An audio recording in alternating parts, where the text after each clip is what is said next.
लुधियाना के सुनील और उसकी बीवी रीटा एक अच्छे और संपन्न परिवार से ताल्लुक रखते थे। एक दिन रीटा की भाभी उसके घर आती है। रीटा, तुझे तो पता है तेरा भाई कुछ नहीं करता, ऊपर से 2 बच्चों की जिम्मेदारी, बेटी भी बड़ी हो गई है। तू तो बुआ है, कुछ मदद कर सकती है तो कर देना। कहाँ पैसे हैं भाभी, बस समझ लो किसी तरह हम लोग भी दिन काट रहे हैं। 2 ही तो कार है और मेरी बेटी भी बड़ी हो रही है। अब उसके लिए कार लेनी है तो 10 लाख का खर्चा तो लग ही जाएगा। तभी वहाँ सुनील आ जाता है। अरे शशि, क्या है, तू हमेशा पैसों के लिए परेशान क्यों रहती है? वैसे क्या जरूरत थी बेटी की शादी इतने बड़े घर में तय करने की? अरे पैसे नहीं थे तो ऐसे ही कर देती कहीं शादी। इतने बड़े होटल में क्यों कर रही है शादी? लेकिन यहाँ तो मामला शादी का है, डेट तय है। दरअसल तेरे भतीजे के पीएफ के पैसे आने हैं, पर उसमें देर हो रही है। जैसे ही पैसे आ जाएंगे मैं तेरे अकाउंट में डलवा दूंगी। ठीक है, हम लोग सोचकर बताएंगे। तभी वहाँ भतीजा आ जाता है। फूफा जी, आप लोग ही मदद कर सकते हैं, वरना तो कैसे काम होगा समझ में ही नहीं आ रहा। मैं वादा करता हूँ जैसे ही पैसे आ जाएंगे मैं आप लोगों को वापस कर दूंगा। हाँ भाई, ठीक है। अब देख भाई, हमारे लड़के तो सारा दिन घर पर पड़े रहते हैं, ना कमाते हैं ना कुछ कमाने की इच्छा रखता है। लेकिन चल, ये ले, कितने पैसे चाहिए? जी 4 लाख रुपए। ठीक है, लेकिन पैसे ध्यान से वक्त पर वापस लौटा देना।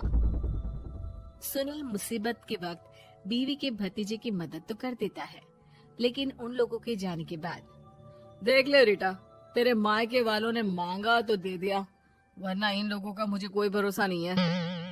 अरे क्यों भरोसा नहीं है? इससे पहले तो कभी इन लोगों ने आपसे मदद भी नहीं ली। हाँ, ली तो नहीं, लेकिन पैसे की किल्लत ही रहती है ना इन लोगों के पास। अरे ठीक है ना, नहीं लौटा पाए तो भतीजे के ससुराल से निकाल देंगे। सुना है बड़े घर में शादी हो रही है। सुनील और रीटा पैसे तो दे देते हैं, लेकिन अगले रोज ही। हाँ भाई साले साहब, क्या हाल है? ठीक हूँ जीजा जी। क्या बात है, सालों बाद आपका फोन, जरूर कोई बात होगी, बताइए ना। अरे वो तेरी बड़ी भाभी आई थी, बेटी की शादी कर रही है ना, तो पैसे लेने के लिए मैंने दे दिए 4 लाख। सोचा भाई किसी गरीब की बेटी की शादी हो रही है, पुण्य मिल जाएगा। अच्छा किया जीजा जी, उनका बेटा बहुत मेहनती है, जल्द ही लौटा भी देगा। वहीं रीटा भी फोन करके हर किसी को पैसे देने की बात करती है। रीटा की भाभी शशि के पास उसके भाई का फोन आता है। तूने सुनील से पैसा लिया है क्या? नहीं भाई, सिर्फ बात की है, बोल तो रहा है कि दे देगा। वो लोग मदद करने वालों में से नहीं है, और मदद कर भी दे लेकिन समाज में गा गा कर हालत बुरी कर देते हैं। अब गाने दीजिए ना भाई, मैं क्या कर सकती हूँ, मेरे पास कोई ऑप्शन भी तो नहीं है। बेटी की अगले हफ्ते शादी जो है। शशि की बेटी की शादी हो जाती है, लेकिन शादी के 1 महीने बाद ही सुनील का फोन भतीजे के पास आता है। हाँ भाई, शादी तो हो गई हम लोगों की दुआ से। अब देख, ऐसा ही फायदा होता है पैसे वाले रिश्तेदार हो तो। तेरे वक्त पर हम कैसे खड़े हो गए थे, लेकिन अब पैसा लौटा दे भाई। जी, मैंने पीएफ के लिए अप्लाई कर दिया था, उसकी नोटिफिकेशंस मैं आपको भी भेज देता हूँ। मुझे लगता है 10 दिन में पैसे आ जाना चाहिए। जैसे ही पैसा आएगा मैं आपके अकाउंट में डाल दूंगा। और ना जी ना, कोई नोटिफिकेशन नहीं चाहिए, पैसा चाहिए, पैसा। ठीक है अंकल, बस 10 दिन का समय दे दीजिए। अभी हफ्ता भी पूरा नहीं होता कि भतीजे के पास उसके गांव के दूर के चाचा का फोन आता है। अरे बेटा, क्या बात है, सुनील के कोई पैसे ले रखे हैं तो दे क्यों नहीं देता? हाँ चाचा जी, बात तो हुई थी, 10 दिन का वक्त मांगा है, उम्मीद है हो ही जाएगा। अरे फोन कर रहा है, रोज बता रहा था कि बेटी की शादी में मदद की थी। अब क्या है ना, भले ही शादी 10 दिन रोक देते, लेकिन सुनील से मदद नहीं लेनी चाहिए थी। याद है ना, मधु की मदद करके कितना बदनाम कर दिया था उसने पूरे घर को सोसाइटी में। हाँ चाचा जी, मैं भी यही सोच रहा था कि उन लोगों से मदद नहीं लेनी चाहिए थी। कई लोगों के फोन आ चुके हैं। वहीं रीटा अपनी भाभी को फोन कर देती है। क्या है भाभी, कब पैसे लौटाओगी? पता है ना ये कितना बोल रहे थे, तुम्हारे बोलने पर मैंने पैसे दिए हैं।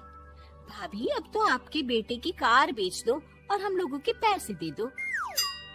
अरे लेकिन रीटा, बात तो 3 महीने की हुई थी ना, अभी तो 2 महीने भी नहीं हुए पैसा लिए, थोड़ा तो सब्र करो। नहीं नहीं भाभी, वैसे मेरा बेटा टिक्कू आ रहा है आप लोगों के घर रहने के लिए, उसको अच्छे से खिलाना पिलाना, समझी। भाभी को समझ में नहीं आता कि वो क्या करे। वो बेटे से बात करती है। अरे माँ, इन लोगों से मदद लेकर सच में बहुत बड़ी गलती कर दी। मुझे खुद समझ में नहीं आता कि कैसे इन लोगों के पैसे जल्द से जल्द दे दूं। तभी डोरबेल बजती है और रीटा का बेटा टिक्कू घर में आता है। आओ बेटा, मामी के घर पहली बार आए हो रहने। आप पापा बोल रहे थे कि आप लोग पैसे का ब्याज तो दे नहीं पाओगे, तो तब तक मैं यहीं रह लूं। और हाँ, मैं एसी के बिना नहीं सो पाता। आप लोग अपना देख लेना और पैसे जल्दी लौटा देना, क्योंकि मैं थोड़ा जल्दी जाना चाहता हूँ। रीटा का फोन शशि के पास आता है। भाभी, पैसे कब तक दोगे? बेटी की विदाई के बाद शशि के घर का माहौल बिल्कुल बदल जाता है। वो हर वक्त बेटे से उसके पीएफ के पैसे पूछती, और पीएफ यानी कि सरकारी काम। आजकल में पूरा 1 महीना और बीत जाता है। भाभी, मैं और ये अमेरिका जा रहे हैं, घूमने के लिए पैसों की बहुत जरूरत है।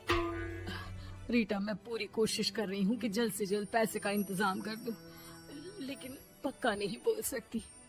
तभी सुनील का फोन भतीजे के पास आता है। देख माना 3 महीने की बात हुई थी पैसे लौटाने के लिए, लेकिन अभी मुझे पैसों की काफी जरूरत है। मैं अमेरिका जा रहा हूँ, तो पैसे मैंने किसी से ब्याज में पकड़ लिए हैं। तू हर महीने 4 लाख का 20,000 ब्याज डाल देना मेरे अकाउंट में।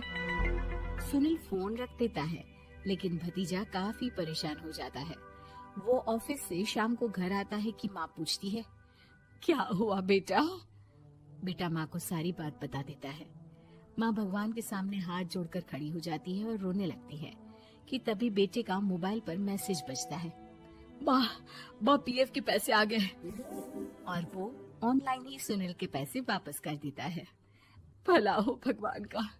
लेकिन आज एक बात तो समझ में आ गई, मदद हमेशा उन लोगों से लो जो मदद के बदले आपसे मदद में दी गई रकम ही वापस लें, ना कि समाज में आपकी इज्जत।